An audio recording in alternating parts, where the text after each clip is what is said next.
Hi, everyone. Hello.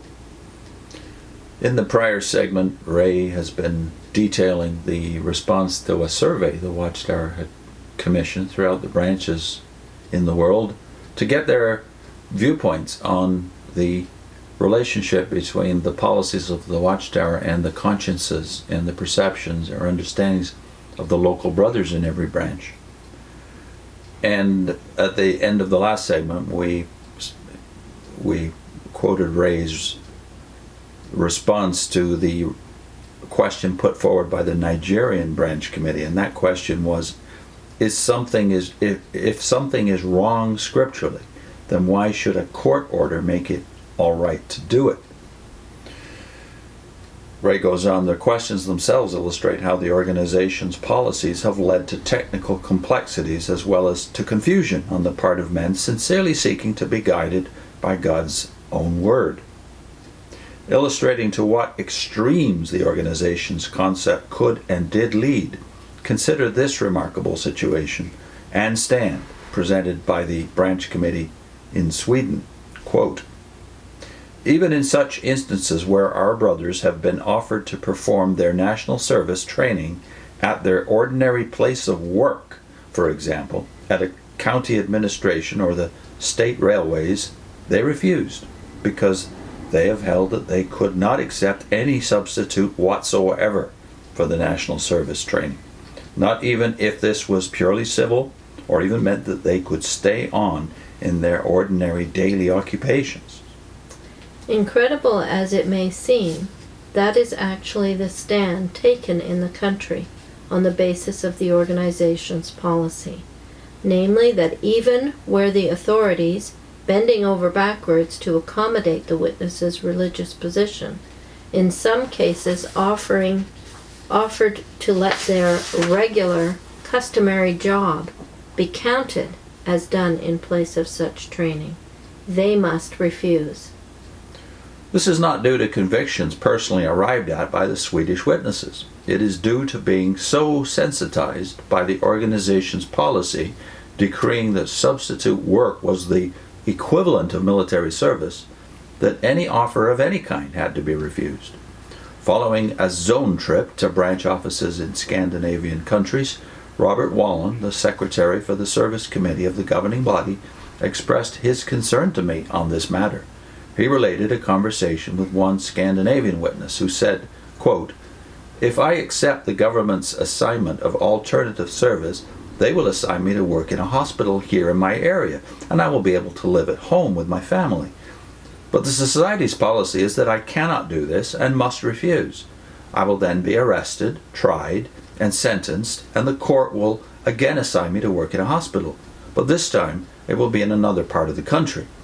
I will be doing exactly the same work, but I will be separated from my home and family. Does this really make sense? End of quote. Branch committee members did not only question the logic of the organization's policy, they also presented scriptural evidence in favor of a different approach. As just one example, the branch committee in Brazil expressed the view of the committee saying, quote, the point is that the young man has made clear his stand to the military authorities, showing scripturally why he cannot participate in any war or even be trained for it.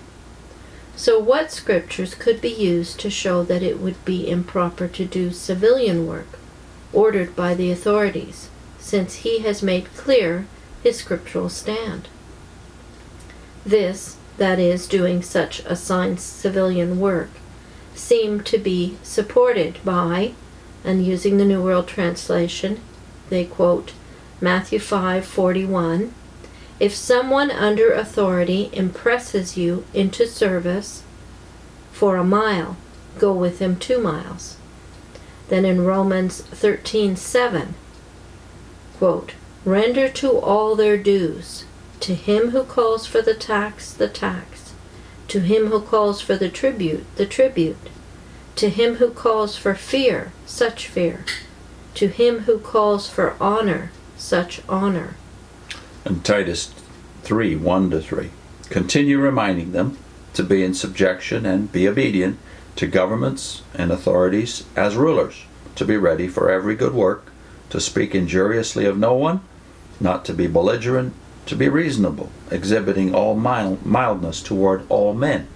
For even we were once senseless, disobedient, being misled, being slaves to various desires and pleasures, carrying on badness and envy, abhorrent, hating one another.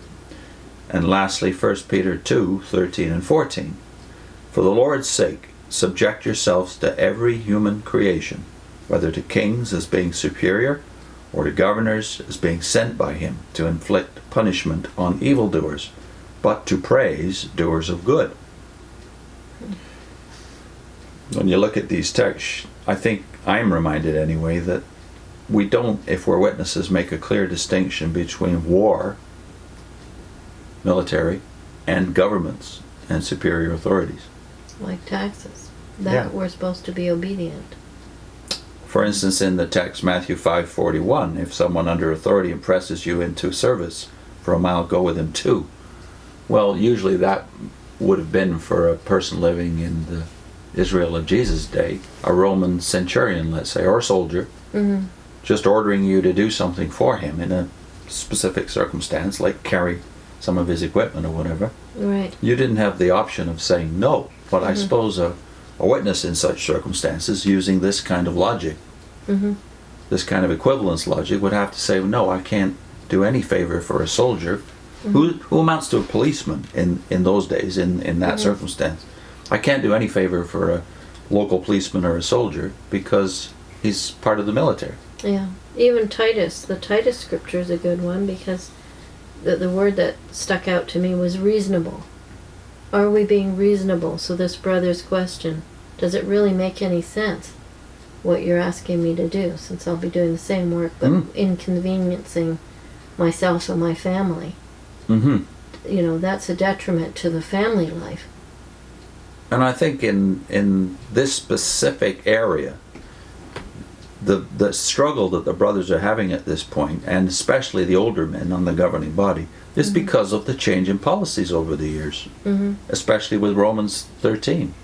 This contempt that they used to have in the old days for superior authorities, meaning all governments, when Rutherford was in charge, has never really gone away, although it's moderated over the decades.